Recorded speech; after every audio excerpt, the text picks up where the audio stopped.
এখন আমরা আলোচনা করব ওয়াটার হোমিওস্টেসিস নিয়ে। একটা মানুষ দৈনিক 800 ml ফ্লুইড হারাইতেছে। কিভাবে? স্টুলের সাথে কিছু ফ্লুইড পাস হইতেছে, ঘামের সাথে কিছু ফ্লুইড পাস হইতেছে এবং রেসপিরেটরি ট্র্যাক্টের সাথে। কিভাবে? আমরা এটা শীতকালে বেশি খেয়াল করব যে আমরা যখন শ্বাস ছাড়ি তখন দেখা যায় ধোঁয়ার মতন বের হয়, এটা কি জলীয় বাষ্প আর কি। তো এইরকম সবসময় কিছু ফ্লুইড বাষ্পের আকারে আমাদের দেহ থেকে বের হয়ে যায়। এটাকে বলতে এইগুলো হচ্ছে ইনসেন্সিবল লসেস। ওকে, আর শরীরে ফ্লুইড সবসময় উৎপন্ন হচ্ছে 400 ml। তাহলে ফ্লুইড আমাদের শরীরে উৎপন্ন হচ্ছে 400 ml, কিন্তু আমি হারাচ্ছি 800 ml। তাহলে একটা পেশেন্ট যদি এমন হয় যে সে বাইরে থেকে কোনো পানি খাচ্ছে না, তাহলে তার কী হবে? ওয়াটার ডেপ্রাইভেশন হবে বা ডিহাইড্রেটেড হয়ে যাবে পেশেন্ট। এই জন্য ফ্লুইড দিতে হবে বা পানি খেতে হবে মুখে। আর যারা মুখে খেতে পারে না তাদেরকে আমরা আইভি দিব। এই যে বলতেছি 400 ml ফ্লুইড উৎপন্ন হয় প্রত্যেক দিন একটা মানুষের শরীরে, কিভাবে? সেটা হচ্ছে মেটাবলিজমের মাধ্যমে। এই জন্য এটাকে বলি মেটাবলিক ওয়াটার। তো এগুলো আমরা রিডিং দিব। এইখানে এটা হচ্ছে must to no. Serum osmolarity কত? 280 থেকে 296। পরীক্ষায় আসুক বা না আসুক, এটা আমাদের জানতে হবেই।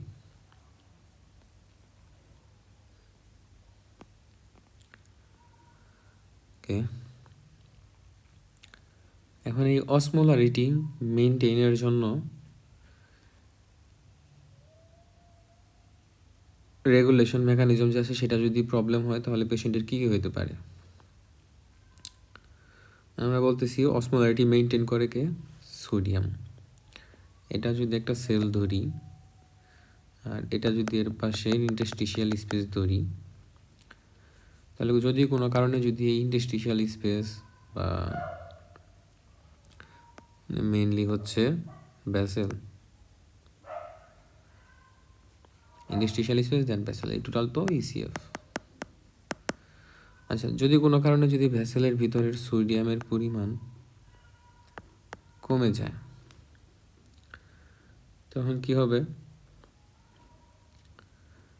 তখন এই ভেসেল থেকে ক্যাপিলারির মাধ্যমে ফ্লুইডগুলা চলে আসবে কোথায়? ইন্টারস্টিশিয়াল স্পেসে। দেন ইন্টারস্টিশিয়াল স্পেস থেকে কোথায় যাবে? সেলের ভিতরে যাবে। সেলের ভিতরে বেশি বেশি ফ্লুইড যাচ্ছে মানে সেল কি হবে? সুইলিং হবে। তাহলে একটা পেশেন্টের যদি হাইপোনেট্রিমিয়া হয় তাহলে সেল হবে সুইলিং, বিশেষ করে ব্রেন যে সেলগুলা। As a result cerebral edema develop করবে। আর যদি অপোজিট হয়, ভেসেলের মধ্যে সোডিয়ামের কনসেন্ট্রেশন বেশি, তখন ইন্টারস্টিশিয়াল স্পেসে কনসেন্ট্রেশন বেশি থাকবে। অ্যাজ এ রেজাল্ট আইসিএফ থেকে ইসিএফে ফ্লুইড মুভ করবে। তখন তখন এই সেলের সাইজটা ছোটো হয়ে যাবে বা সেল শ্রিঙ্কেজ হবে। তাহলে অসমোলারিটি যদি বাড়ে সেল সাইজ কমে, আর অসমোলারিটি যদি কমে সেল সাইজ বাড়ে, কারণ ফ্লুইডের মুভমেন্ট হইতেছে।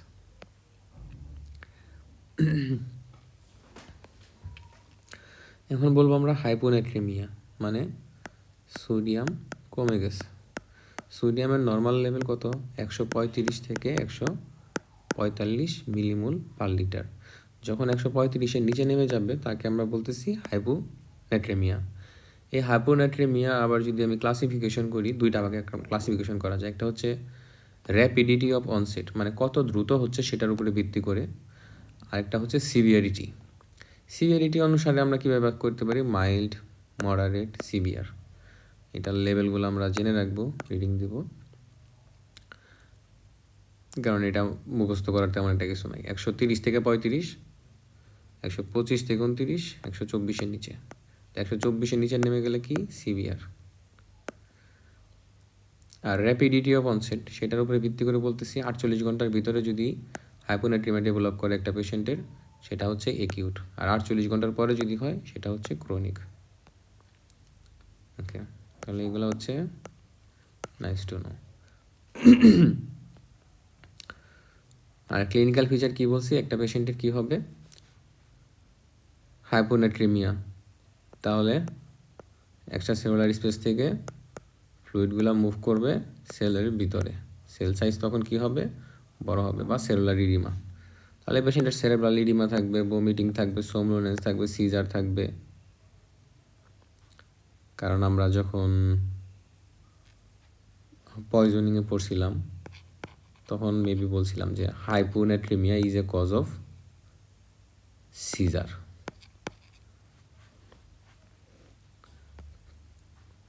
তাহলে ক্লিনিক্যাল ফিচারগুলো আমরা জেনে রাখবো। এখন হচ্ছে কজেস অফ হাইপোনেট্রিমিয়া। একটা পেশেন্টের হাইপোনেট্রিমিয়ার কারণ কী কী হতে পারে? একটা হতে পারে হাইপোভোলেমিক হাইপোনেট্রিমিয়া, এটা হচ্ছে টাইপ বলতেছি, হ্যাঁ। 2 নম্বর হচ্ছে ইউভোলেমিক হাইপোনেট্রিমিয়া, একটা হচ্ছে হাইপারভোলেমিক হাইপোনেট্রিমিয়া। ওকে, আমরা এখন একটা একটা করে ভেঙে ভেঙে পড়ব। হাইপোভোলেমিক হাইপোনেট্রিমিয়া মানে একটা পেশেন্টের সোডিয়ামও কম, শরীরে ওয়াটারও কম। কেন হইতে পারে? যেমন সে কিডনির মাধ্যমে বেশি বেশি ওয়াটার এবং সোডিয়াম দুইটাই হারাতেছে। যেমন কি থায়াজাইড ডায়ুরেটিক্স, লুপ ডায়ুরেটিক্স, এইগুলা কীভাবে সোডিয়াম এবং ওয়াটার লেভেল কমায়? আমরা বলছি যখন লুপ ডায়ুরেটিক্স সোডিয়াম পটাশিয়াম 2 ক্লোরাইডকে অথবা থায়াজাইড ডায়ুরেটিক্স সোডিয়াম ক্লোরাইডকে ইনহিবিট করবে, তখন এই সোডিয়াম রিঅ্যাবজর্পশন হতে পারবে না। অ্যাজ এ রেজাল্ট ইউরিনের মাধ্যমে সোডিয়াম শরীর থেকে বের হয়ে যাচ্ছে, এই জন্য ব্লাডে সোডিয়ামের পরিমাণ কমে যাবে। আর যেহেতু সোডিয়াম বের হয়ে যাচ্ছে, সাথে সে কাকে নিয়ে যাবে? ওয়াটার। দ্যাটস ওয়াই এই পেশেন্টের হাইপোভোলেমিক হাইপোনেট্রিমিয়া হচ্ছে। 2 নম্বরে হচ্ছে অ্যাড্রেনোকর্টিক্যাল ফেইলিওর। অ্যাড্রেনোকর্টিক্যাল ফেইলিওর জিনিসটা কি? আমরা বলছি কিডনির উপরে কি থাকে? অ্যাড্রেনাল গ্ল্যান্ড থাকে। অ্যাড্রেনাল গ্ল্যান্ডের দুইটা অংশ, একটা হচ্ছে অ্যাড্রেনাল কর্টেক্স যেটা বাইরের অংশ, একটা ভিতরে যেটা মেডুলা। এই অ্যাড্রেনাল কর্টেক্সের আবার 3টা অংশ, জুনা গ্লোমেরুলাসা, জুনা ফ্যাসিকুলেটা, জুনা রেটিকুলারাস। তাহলে মনে রাখবো কি দিয়ে? GFR। সূত্র কি? অ্যাড্রেনাল কর্টেক্সের অংশ মনে রাখার সূত্র হচ্ছে GFR, জুনা গ্লোমেরুলাসা, জুনা ফ্যাসিকুলেটা, জুনা রেটিকুলারাস। এখন কোনটা থেকে কি রিলিজ হয়? জুনা গ্লোমেরুলাসা থেকে রিলিজ হয় মিনারেলোকর্টিকয়েড বা অ্যালডোস্টেরন। জুনা ফ্যাসিকুলাটা থেকে রিলিজ হয় গ্লুকোকর্টিকয়েড। আর রেটিকুলারিস থেকে রিলিজ হয় কি? স্টেরয়েড।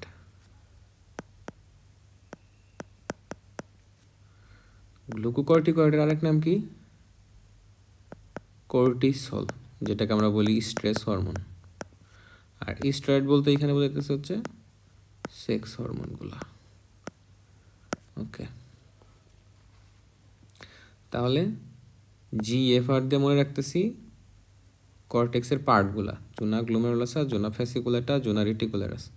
আর MGS এটা দিয়ে মনে রাখতেছি মিনারেলোকর্টিকয়েড বা অ্যালডোস্টেরন, গ্লুকোকর্টিকয়েড বা কর্টিসল, স্টেরয়েড বা সেক্স হরমোন। তাহলে কোনটা থেকে কি রিলিজ হয় এভাবে মনে রাখবো। GFR থেকে রিলিজ হয় MGS সিরিয়ালি, G থেকে M, F থেকে G, আর হচ্ছে R থেকে S। তো অ্যাড্রেনোকর্টিক্যাল ফেলিওর মানে এই অ্যাড্রেনাল গ্ল্যান্ডের যে কর্টেক্স, এই কর্টেক্সটা কোনো কারণে কাজ করতেছে না, ফেল হয়ে গেছে। তখন এই সবগুলো হরমোনই কী হবে? ডাউন, উৎপন্ন হবে না। তাহলে এইখানের একটা হরমোন কি? মিনারেলোকর্টিকয়েড বা অ্যালডোস্টেরন। এই মিনারেলোকর্টিকয়েড বা অ্যালডোস্টেরন যখন কাজ করবে না, তখন আমরা কি বলছিলাম? মিনারেলোকর্টিকয়েড বা অ্যালডোস্টেরন কীভাবে কাজ করে? এই অ্যালডোস্টেরন ইনাকের উপরে কাজ করবে, ইনাকের মাধ্যমে সে সোডিয়াম বেশি বেশি রিঅ্যাবজর্পশন করবে, আর সোডিয়ামের সাথে ওয়াটার রিঅ্যাবজর্পশন হবে। অ্যাজ এ রেজাল্ট ব্লাডের মধ্যে সোডিয়াম এবং ওয়াটার মেনটেনেন্স হবে। কিন্তু যার অ্যাড্রেনোকর্টিক্যাল ফেলিয়ার আছে তার কি হইতে পারবে না? অ্যালডোস্টেরন প্রোডাকশন হইতে পারবে না। অ্যালডোস্টেরন প্রোডাকশন যেহেতু হবে না, ইনাকের উপরে কাজ করতে পারবে না। ইনাক তখন সোডিয়াম রিঅ্যাবজর্পশন করতে পারবে না। এই জন্য পেশেন্টের কী হবে? হাইপোনেট্রিমিয়া। আর হাইপোনেট্রিমিয়া যেহেতু হবে সেহেতু এর সাথে ওয়াটারও ড্র্যাগিং হইতে পারতেছে না, সো হাইপোভলিমিয়াও থাকবে। এভাবে পড়লে আমার এই যে মনে থাকতেছে, কিন্তু একটু বিস্তারিত পড়তে গেলে আর কি লেন্দি হয়ে যাইতেছে। এই জিনিসটা আমরা আবার এন্ডোক্রাইনেও পড়বো। এইখানের অনেক কিছু আমরা রেনালে পড়বো, এন্ডোক্রাইনে পড়বো, সেম জিনিস।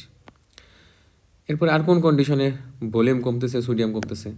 যদি একটা পেশেন্ট বেশি বেশি বমি করে, বেশি বেশি ডায়রিয়া করে, কারণ বমিতে সোডিয়াম লস হচ্ছে, আর বমি করার সময় তো পানি বের হচ্ছেই, ডায়রিয়াতেও পানি বের হচ্ছে, সোডিয়াম বের হচ্ছে, তো এইগুলো কম পাবো। যখন একটা পেশেন্টের বার্ন হবে তখন স্কিনের সোডিয়ামগুলো বের হয়ে যাবে। তো এই সকল কন্ডিশনে আমরা পেশেন্টের ভলিউম কম পাবো প্লাস সোডিয়ামও কম পাবো। So hypovolemia with hyponatremia. এখন আসি ইউভলিমিক হাইপোনেট্রিমিয়া। এমন কী কী কন্ডিশন আছে, এটা অনেক ইম্পর্ট্যান্ট। এমন কী কী কন্ডিশন আছে যেখানে সোডিয়াম লেভেলটা কম বাট ওয়াটার নর্মাল? কি হইতে পারে?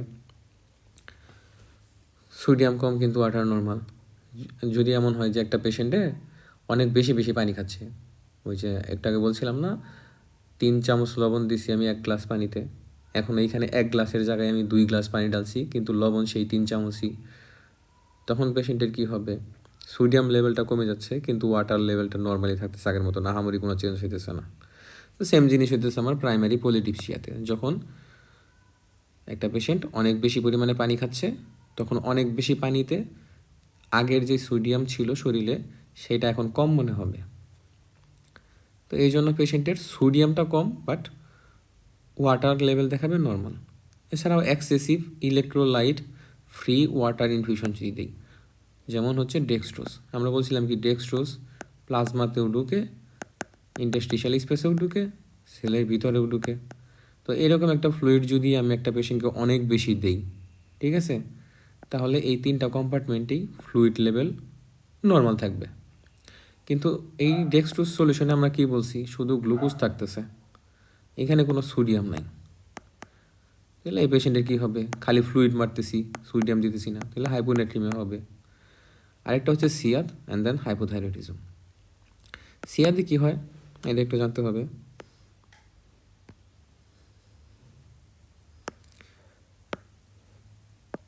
টেনশন নেওয়া যাবে না, পড়তে গেলে টেনশন নেওয়া যাবে না, জাস্ট পড়তে হবে, সব শেষ হবে, সমস্যা নেই।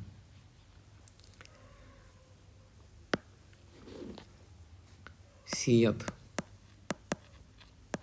হচ্ছে syndrome inappropriate anti diabetic hormone. এটা জানার আগে আমাকে জানতে হবে ডাইউরেসিস কি। ডাইউরেসিস মানে ইউরিনে বেশি বেশি ডাইলিউটেড ফ্লুইড বা ডাইলিউটেড ইউরিন পাস হচ্ছে আর কি, যেটাই বলি না কেন। ডাইলিউটেড ফ্লুইড মানে কি? পাতলা, ঠিক আছে, পাতলা প্রস্রাব, খাস বাংলায় আর কি। মানে অনেক বেশি পানি যাচ্ছে, অনেক অনেক অনেক বেশি, খালি পানি আর পানি, বর্ণ হয়ে যেতেছে। যেমন ডাইউরেটিক ড্রাগগুলো যদি দিই তাহলে এই পেশেন্ট অনেক অনেক অনেক বেশি পানি পাস করতেছে। এটা হচ্ছে ডাইউরেসিস। এখন হচ্ছে একটা হরমোন আছে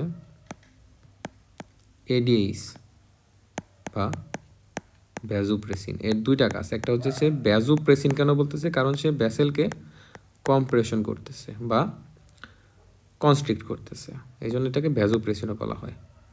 আর এডিএইচের কথা যদি বলি, কেন এডিএইচ নাম দিল? ভ্যাজোপ্রেসিন তো ভ্যাসেলকে কনস্ট্রিক্ট করে, সেম জিনিসই 2টা নাম দিছে। ভ্যাসেলকে কনস্ট্রিক্ট করলো ভ্যাসোপ্রেসিন, বাট এডিএইচ কি? Anti diuretic hormone. আমরা বলছি ডাইউরেসিস মানে হচ্ছে ইউরিনকে পাতলা করবে, তাহলে অ্যান্টি ডাইউরেটিক কী করবে? উল্টা কাজ করবে, ইউরিনকে ঘন করবে, মানে কি কনসেন্ট্রেটেড ইউরিন পাস করবে, তাই না? মানে অনেক কম কম প্রস্রাব পাস করবে। এবং হচ্ছে এই অনেক বেশি গরমকালে, যেমন রমজানের মাসে যদি দেখি পানি তখন কম খাইতেছে একটা ব্যক্তি, যখন পানি কম খাবে তখন শরীর কি চাইবে? বেশি বেশি পানি শরীরে ধরে রাখতে। এই জন্য প্রস্রাব হবে অনেক অল্প অল্প, আর এই যখন প্রস্রাব হইতেছে তখন অনেক জ্বালাপোড়া হবে পেশেন্টের, ঠিক আছে, অনেক বেশি কনসেন্ট্রেটেড থাকে। তো তাহলে অ্যান্টি ডাইউরেটিক হরমোনটা ইউরিনকে কনসেন্ট্রেট করতেছে কিভাবে?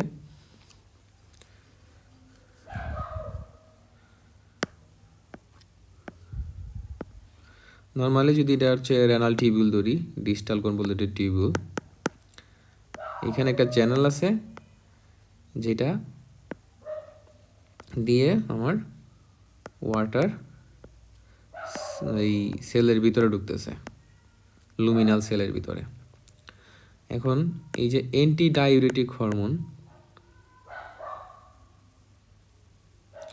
সে কি করে?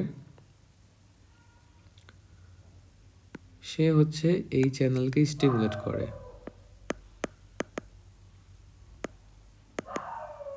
ঠিক আছে? দ্যাটস ওয়াই ওয়াটার বেশি বেশি রিঅ্যাবজর্পশন হচ্ছে। ওয়াটার যখন বেশি বেশি রিঅ্যাবজর্পশন হচ্ছে ইউরিনে, তখন ওয়াটার কম পাস হচ্ছে। এটা আসলে সত্যি কথা বলতে এডিএইচের উপর ডিপেন্ড করেই এই চ্যানেলটা ক্রিয়েট হয়, দেন এইখানে এসা ইমপ্লান্টেড হয়। আমরা অত বিস্তারিত যাই নাই, জাস্ট সহজ কথায় বলে দিছি এডিএইচের উপস্থিতিতে এই চ্যানেলটা বেশি কাজ করে। দ্যাটস ওয়াই ওয়াটারটা সেলের ভিতরে ঢুকে বেশি বেশি। যেহেতু সেলের ভিতরে বেশি বেশি ওয়াটার মুভ করতেছে, ইউরিনে ওয়াটার কম পাস হচ্ছে। তাহলে সিনড্রোম ইনঅ্যাপ্রোপ্রিয়েট অ্যান্টি ডাইউরেটিক হরমোনে কী হইতেছে? অ্যান্টি ডাইউরেটিক হরমোন যেটা ইউরিনকে কনসেন্ট্রেট করে দিচ্ছে, সেটা ইনঅ্যাপ্রোপ্রিয়েটলি রিলিজ হচ্ছে।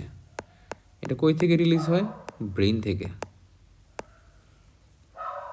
ব্রেইন থেকে যে রিলিজ হতেছে অ্যান্টি ডাইউরেটিক হরমোনটা, সেটা নর্মালি যেভাবে রিলিজ হওয়ার কথা, যদি আমি 10টা রিলিজ হওয়ার কথা, কিন্তু সেটা 10টা না হইয়া হতেছে ধরি 100টা, তাহলে তার ফাংশন বেড়ে গেছে না? অ্যান্ড এই জন্য পেশেন্টের কিছু সিনড্রোম প্রোডাকশন হবে বা সিমটম থাকবে। এইগুলোকে একসাথে বলি syndrome inappropriate anti diuretic hormone বা সিয়াদ। এই সিয়াদ বা ইনঅ্যাপ্রোপ্রিয়েটলি এডিএইচ সিক্রেশন হইতে পারে কোন কোন কন্ডিশনে? তাহলে SIADH is a cause of hypovolemic ও ইউভোলেমিক হাইপোনেট্রিমিয়া। কেন ইউভোলেমিক কেন হচ্ছে? কারণ এই যে আমরা বলতেছি এখানে ওয়াটারটা বেশি বেশি রিঅ্যাবজর্পশন হচ্ছে সেলের ভিতরে। সেলের ভিতরে যখন ওয়াটারটা রিঅ্যাবজর্পশন হচ্ছে, তখন তো এটা আলটিমেটলি শরীরে যাচ্ছে। এইভাবে সে ফ্লুইড ব্যালেন্সটা ঠিক রাখতেছে। বাট এই পেশেন্টের কি আছে? হাইপোনেট্রিমিয়া আছে।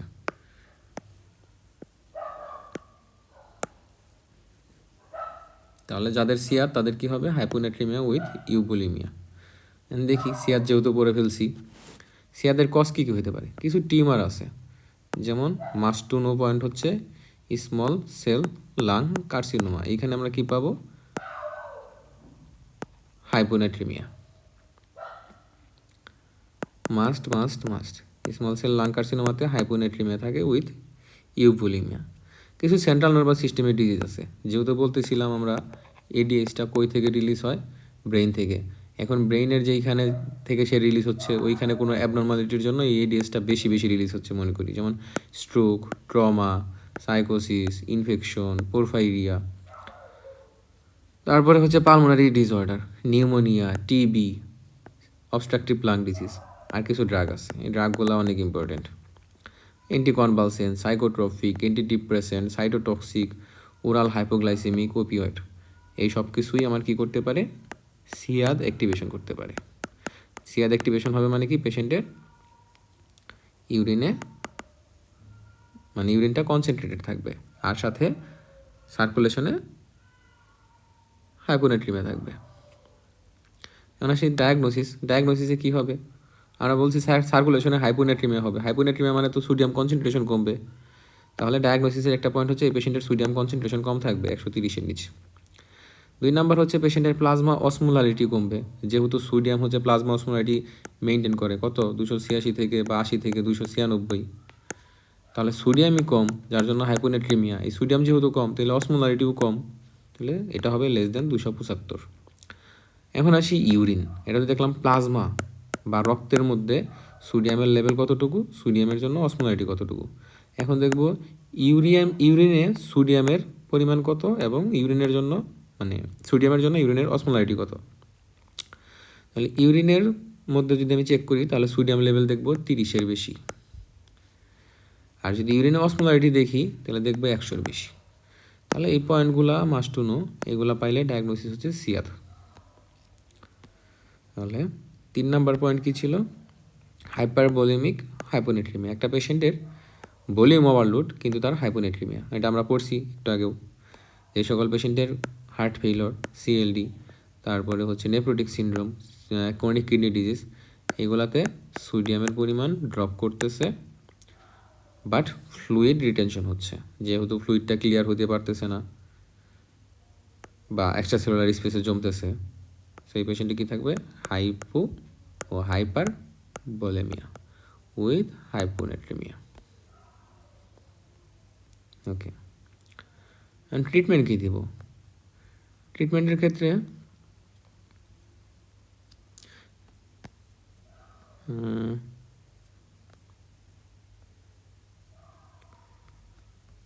আচ্ছা, একটা পেশেন্টের ট্রিটমেন্ট কী দিব? যদি এটা একুট হাইপোনেট্রিমি হয়, মানে একটা পেশেন্ট আমার কাছে আসছে, তারা 48 ঘন্টার কম সময়ের ভিতরে হাইপোনেট্রিমি ডেভেলপ করছে, এই পেশেন্টের ট্রিটমেন্ট হচ্ছে তাড়াতাড়ি 3% সোডিয়াম ক্লোরাইড, 3% নর্মাল স্যালাইন দিব। কীভাবে দিব? 120 ml ফ্লুইড 20 মিনিটের ভিতরে বোলাস হিসেবে পাস করতে হবে, মানে ফ্লুইডের মধ্যে চাপ দিয়া ঢুকাই দিব 120 ml, মানে যত র্যাপিডলি দেওয়া যায়। এটা রিপিট করব 1 বার অথবা 2 বার, যেই পর্যন্ত পেশেন্টের সোডিয়াম লেভেল না বাড়তেছে প্রথম ঘন্টায়, ইনিশিয়াল আওয়ার অফ অবজারভেশনস, মানে প্রথম 1-2 ঘন্টায়। তাহলে এটা এবার এফসিবিএস কোশ্চেন আসছে, এসবিএ। তাহলে এটা আমাদের জানতে হবে, মাস্ট টু নো। বাট যদি এমন হয় যে পেশেন্টের 48 ঘন্টার বেশি সময় পর হাইপোনেট্রিমিয়া ডেভেলপ করছে, মানে তো এটা ক্রনিক হাইপোনেট্রিমিয়া। ক্রনিক হাইপোনেট্রিমিয়ার ক্ষেত্রে এরকম একই ট্রিটমেন্ট দেওয়া যাবে না, এদেরকে আমরা যত স্লোলি কারেক্ট করা যায় সেটাই ভালো। তো এই জন্য এই পেশেন্টকে আমরা দিনে 10 মিলিমোলের বেশি কারেকশন করব না সোডিয়াম। যেমন আগে ছিল 115, এখন 126 করা যাবে না, 124 করব একদিনে, এর থেকে বেশি করব না। যদি তাড়াতাড়ি কারেকশন করি তাহলে কি হবে? তাড়াতাড়ি কারেকশন করলে সমস্যাটা হচ্ছে, তাহলে একিউটের ক্ষেত্রে আমরা তাড়াতাড়ি কারেকশন করতেছি 150 ml দিয়ে আবার 20 মিনিট, কিন্তু ক্রনিকের ক্ষেত্রে আমরা একটু স্লোলি কারেকশন করতেছি। কারণ হচ্ছে এটা যদি একটা নার্ভ হয়, নার্ভের চারপাশে কী থাকে? মাইলিনেশন। মাইলিনেশন থাকে কিসের? সোয়ান সেল অথবা অলিগোডেন্ড্রোসাইট, এগুলো তো সেল, তাই না? সোয়ান সেল তো পেরিফেরাল নার্ভাস সিস্টেমের কাভারিং, আর সেন্ট্রাল নার্ভাস সিস্টেমের কাভারিং কি? অলিগোডেন্ড্রোসাইট। ওকে, তাহলে এগুলো তো সেল। আমরা জানি সেলের ভিতরে কি থাকবে? ফ্লুইড থাকবে, ইলেকট্রোলাইট থাকবে, হাবিজাবি। তো যেই সকল পেশেন্টের আমার হাইপোনেট্রিমিয়া, হাইপোনেট্রিমিয়া ছিল, তাহলে ইন্টারস্টিশিয়াল ফ্লুইড যে সেলের চারপাশে, এখানে সোডিয়ামের পরিমাণ কম ছিল, বাট এখন আমি কি করছি? তার প্লাজমাতে অনেক কইরা সোডিয়াম ঢুকাই দিছি, নর্মাল স্যালাইন দিছি সাপোজ। সোডিয়াম যখন অনেক বেশি দিব তখন এটা আলটিমেটলি যাবে ইন্টারস্টিশিয়াল স্পেসে। ইন্টারস্টিশিয়াল স্পেসে যখন অনেক বেশি সোডিয়াম হয়ে গেছে, সে এই যে সেলগুলো আছে নার্ভের কাভারিং, এইগুলার থেকে ফ্লুইড টেনে এই ইন্টারস্টিশিয়াল স্পেসে নিয়ে আসবে। তখন এই নার্ভের যে কাভারিংটা, মাইলিন সেল, সোয়ান সেল বা অলিগোডেন্ড্রোসাইট, এগুলা কী করবে? চুপসায়া যাবে বা ডেস্ট্রয় হয়ে যাবে। তখন সেলগুলো এরকম হইতেছে, ঠিক আছে, ডেস্ট্রয় হইতেছে অথবা যাচ্ছে। এই প্রসেসটাকে আমরা বলি হচ্ছে মাইলিনোলাইসিস। মাইলিন কাভারিংটা লাইসিস হয়ে যাচ্ছে বা ভেঙে যাচ্ছে। তো এইভাবে কি হচ্ছে? নার্ভটা ড্যামেজ হচ্ছে।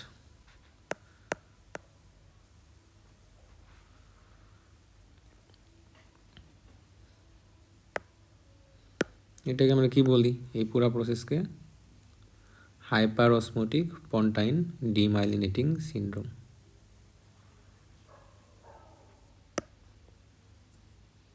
ওকে, তাহলে এইভাবে ট্রিটমেন্ট দেওয়া যাবে না। এটা হচ্ছে পন্টাইন demyelinating syndrome. Okay,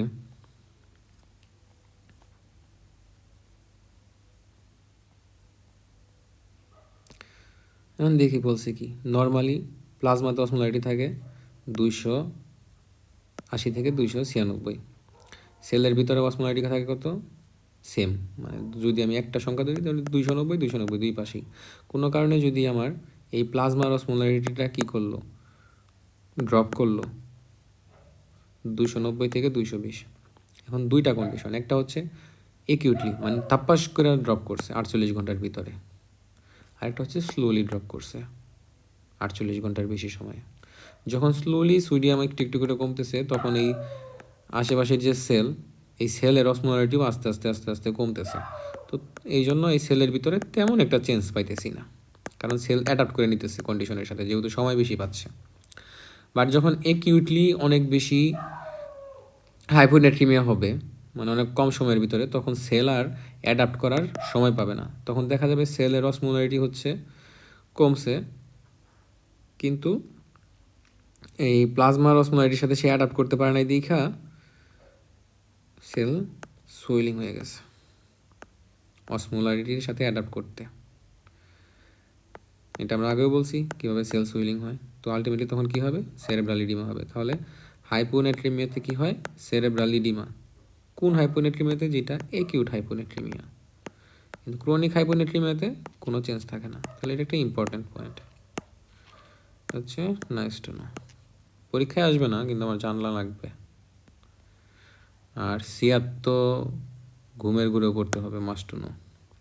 causes of hyponatremia, nice to know, জানতে হবে।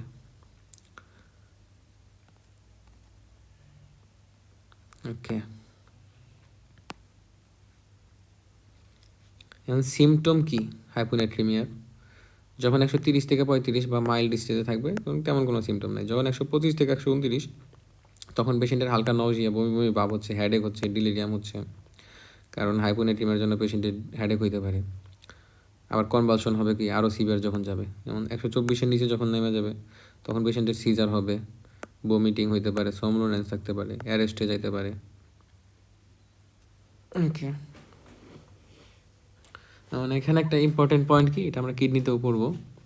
একটা পেশেন্টের সার্কুলেশনে ভলিউম কম, মানে হাইপোভলিউমিয়া পাইছি। সাথে পেশেন্টের কি পাইছি? হাইপোনেট্রিমিয়া। সার্কুলেশনে ফ্লুইড কম, সোডিয়াম কম।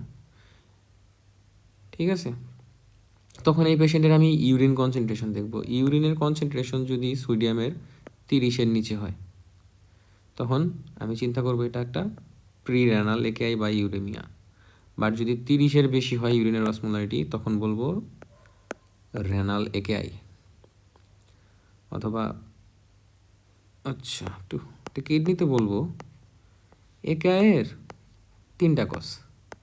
এটা হচ্ছে প্রি রেনাল, মানে কিডনির আগের কোনো কারণে কিডনিতে ইনজুরি হচ্ছে। আগের কোনো কারণে বলতে কিডনির আগের কোনো অর্গানের সিস্টেম, ঠিক আছে, যেমন হচ্ছে হার্ট, লাং, মানে এরকম কোনো একটা কারণে, অথবা ভলিউম কম। আর এটা হচ্ছে রেনাল, এটা হচ্ছে কিডনির কারণে সমস্যাটা হচ্ছে, মানে একাই হচ্ছে। এটা হচ্ছে পোস্ট রেনাল, মানে কিডনির পরবর্তী যে অর্গান বা স্ট্রাকচার সেগুলোর জন্য কিডনিতে ইনজুরি হচ্ছে। তাহলে প্রি রেনাল এবং রেনাল একেআই, এই দুইটাকে আমরা পার্থক্য কীভাবে বলবো? এই দুইটা পেশেন্ট, একটা পেশেন্টের মধ্যে পেশেন্টের হাইপোনেট্রিমিয়া আছে, সাথে হাইপোভলিমিয়া আছে, কিন্তু তার ইউরিনের সোডিয়াম দেখলাম 30-এর কম, তখন এটা ডায়াগনোসিস কি? Pre renal. আর যদি দেখি সোডিয়ামের পরিমাণ হচ্ছে 30-এর বেশি, তখন ডায়াগনোসিস কি? রেনাল। ঠিক আছে, তাহলে প্রি রেনাল লিখে ইউরিনারি কনসেন্ট্রেশন অফ সোডিয়াম থাকবে 30-এর নিচে। এটা হচ্ছে জানতে হবে, মাস্ট টু নো।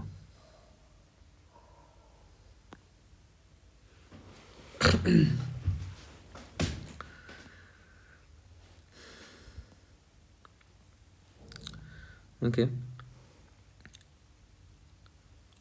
এখন হচ্ছে আমরা ডায়াবেটিস ইনসিপিটাস আর নেফ্রোজেনিক ডায়াবেটিস ইনসিপিটাস এটা বলি নাই না? ওকে,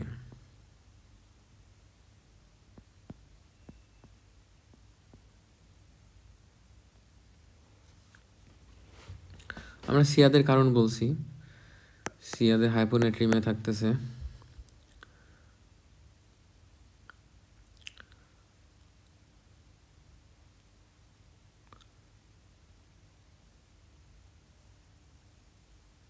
এখন হচ্ছে আমরা পড়ব কি, একটা সেকেন্ড।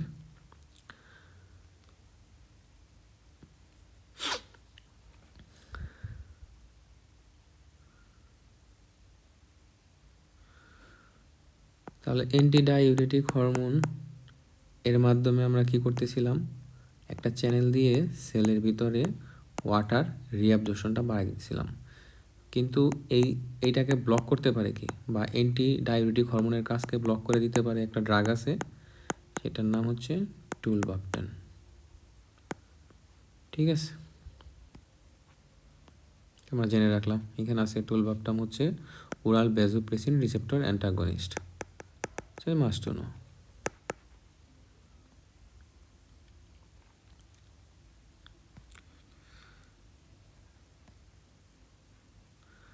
এখন হচ্ছে হাইপারনেট্রিমিয়া। হাইপারনেট্রিমিয়া মানে হচ্ছে সোডিয়াম কনসেন্ট্রেশন 135 থেকে 145 যে নর্মাল রেঞ্জ তার থেকে বেশি, মানে 145-এর বেশি।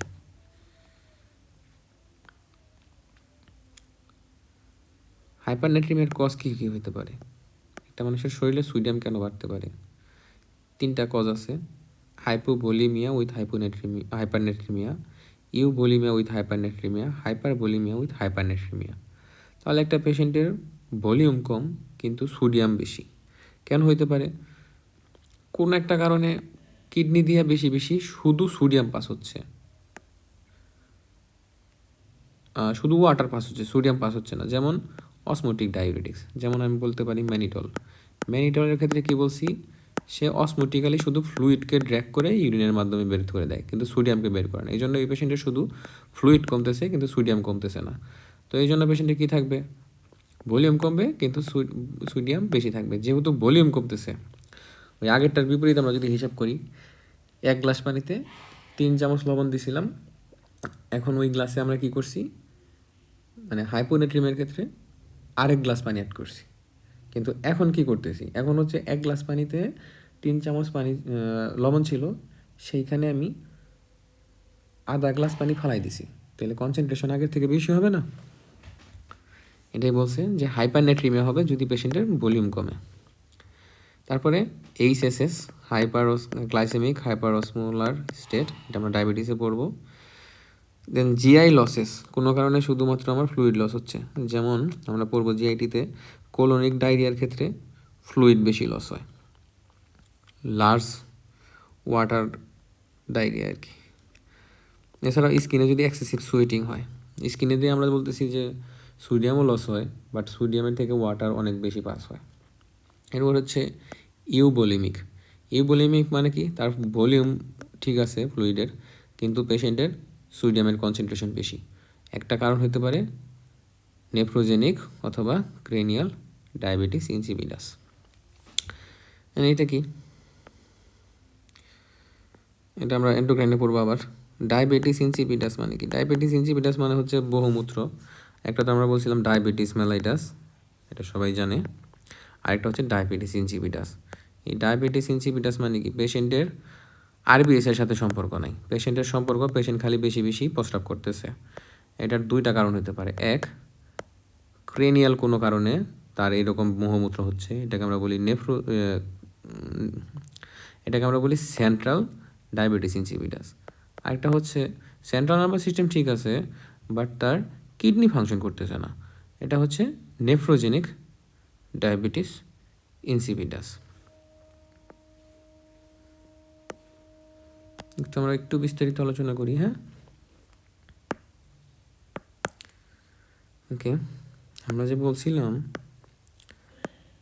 যে কিডনির ডিস্টাল কনভলভেন্ট টিউবিউলে একটা চ্যানেল থাকে অ্যাকোয়াপোরিন আর কি, এটা দিয়ে ফ্লুইড অ্যান্টিডাইউরেটিক হরমোনের উপস্থিতিতে সেলের ভিতরে ঢুকে দেন সেল থেকে সার্কুলেশনে যায়।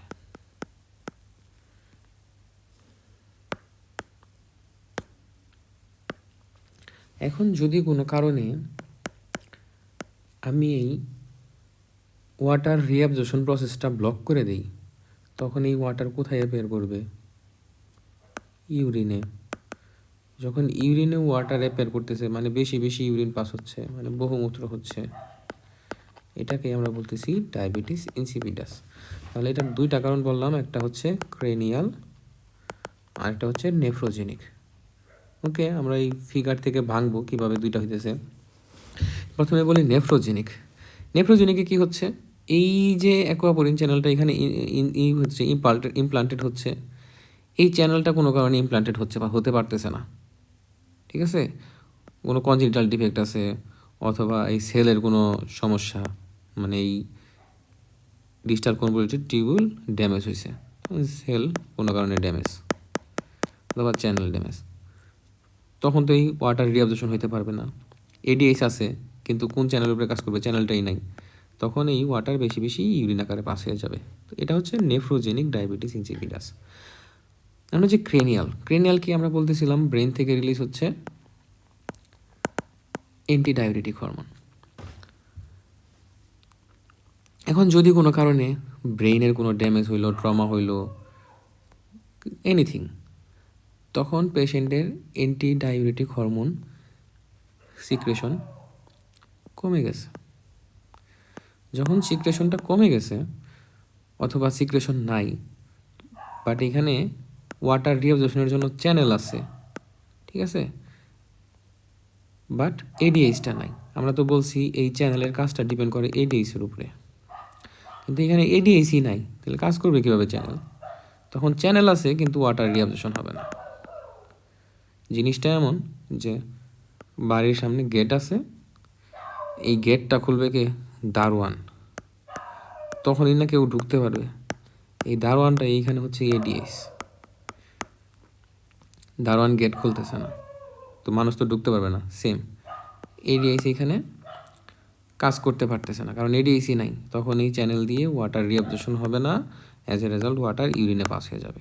তাহলে যখন ব্রেইন এডিএইচ রিলিজ করতে পারতেছে না এবং তার জন্য ডায়াবেটিস বা বহুমূত্র হচ্ছে ডায়াবেটিস ইনসিপিডাস, তাহলে এটা হচ্ছে একটা ক্রেনিয়াল ডায়াবেটিস ইনসিপিডাসের উদাহরণ। মজার বিষয় হচ্ছে একটা পেশেন্টের ডায়াবেটিস ইনসিপিডাস হচ্ছে, এখন এটা কি নেফ্রোজেনিক নাকি হচ্ছে ক্রেনিয়াল, সেটা আমরা কীভাবে আলাদা করব? সেটা আলাদা করব, এই পেশেন্টকে আমরা বাইরে থেকে, বাজারে এডিএইচের সাপ্লিমেন্ট পাওয়া যায়, ঠিক আছে, ওই ড্রাগটা যদি দিই, যেমন সম্ভবত কুপেপটিন বা কিছু একটা ড্রাগের নাম ছিল, পড়বে একটু আগে, DDABP মেবি, আচ্ছা এটা হেমাটোলজিতে আছে। তো এই এডিএসের অ্যানালগ ওই ড্রাগটা যদি আমরা দিই, তখন সে কি করবে? তখন সেই ড্রাগটা এই চ্যানেলের উপরে কাজ করবে, দেন রিঅ্যাবজর্পশন হবে। তাহলে যদি চ্যানেলে কোনো ডিসফাংশন থাকে, তাহলে আমি যতই এডিএইচের অ্যানালগ বাইরে থেকে সাপ্লাই দিই, সে কী করতে পারবে না? ওয়াটার রিঅ্যাবজর্পশন করতে পারবে না, অ্যাজ এ রেজাল্ট পেশেন্টের ডায়াবেটিস ইনসিপিডাস হবেই, মানে বহুমূত্র হবেই। বাট চ্যানেল যদি ওকে থাকে এবং বাইরে থেকে এডিএইচ দিলাম, তখন তো পেশেন্টের কী হবে? ওয়াটার রিঅ্যাবজর্পশন প্রপারলি হবে এবং আর পেশেন্টের ডায়াবেটিস ইনসিপিডাস হবে না। এটা দিয়ে আমরা ডায়াগনোসিস করলাম এই পেশেন্টের কী ছিল সমস্যা? এডিএইচটা সিক্রেশন হইতে পারতেছিল না। তাহলে নেফ্রোজেনিক এবং ক্রেনিয়াল ডায়াবেটিস ইনসিপিডাস কীভাবে আলাদা করব? একটা পেশেন্টের যখন ডায়াবেটিস ইনসিপিডাস পাবো, তখন ওই পেশেন্টকে আমি এডিএইচের অ্যানালগ দিব। যখন অ্যানালগ দেওয়ার পরে পেশেন্টের আর কি হচ্ছে, ওয়াটার রিঅ্যাবজর্পশন ভালোভাবে হচ্ছে এবং বহুমূত্র তেমন একটা হচ্ছে না, তখন এই পেশেন্টের ডায়াগনোসিস হচ্ছে ক্রেনিয়াল ডায়াবেটিস ইনসিপিডাস। বাট যদি না হয় এরকম, এই ডিসঅ্যানালগ দেওয়ার পরে ওইটা ডায়াগনোসিস কি, নেফ্রোজেনিক ডায়াবেটিস ইনসিপিটাস। ওকে, তাহলে এটা আমরা এন্ডোক্রাইনেও করবো। এটা হচ্ছে ইউবোলেমিক উইথ হাইপারনেট্রিমিয়া। দেন হচ্ছে হাইপারবোলেমিক হাইপারনেট্রিমিয়ার কজ কী হতে পারে, সিকেডি। দেন এন্টেরাল অথবা প্যারেন্টাল ফিলিং, আইবি অথবা ওরাল সল্ট অ্যাডমিনিস্ট্রেশন। তাহলে এগুলো সবই আমরা জানবো, রিডিং দিব, মনে রাখবো। ইউবোলেমিকটা মাস্ট টু নো, ভুল করা যাবে না। আর এখানে যেহেতু আসছে আমরা এটা বলে দিই, হাইপার অসমোলার স্টেট মানে হাইপার গ্লাইসেমিক হাইপার অসমোলার স্টেটে কী হয়, গ্লাইকোসুরিয়া। গ্লাইকোসুরিয়া কি, গ্লুকোজ বেশি ইউরিনে গ্লুকোজ বেশি পাস হচ্ছে, এই গ্লুকোজটা তার সাথে ওয়াটারও টাইনে নিয়ে যাবে ইউরিনে পাস করানোর জন্য, এই জন্য এই পেশেন্টের হাইপোভোলিমিয়া হচ্ছে। ওকে, তাহলে এই পেশেন্টের ক্লিনিক্যাল ফিচার কী পাবো, যেহেতু পেশেন্টের হাইপারনেট্রিমিয়া, পেশেন্টের বেশি তৃষ্ণা পাবে, রিডিং দিব। আর আমরা বলছি যার হাইপারনেট্রিমিয়া আছে এর সেলের ভিতর থেকে ফ্লুইড ইন্টারস্টিশিয়ালে চলে যাবে, যেহেতু এখানে সোডিয়াম বেশি।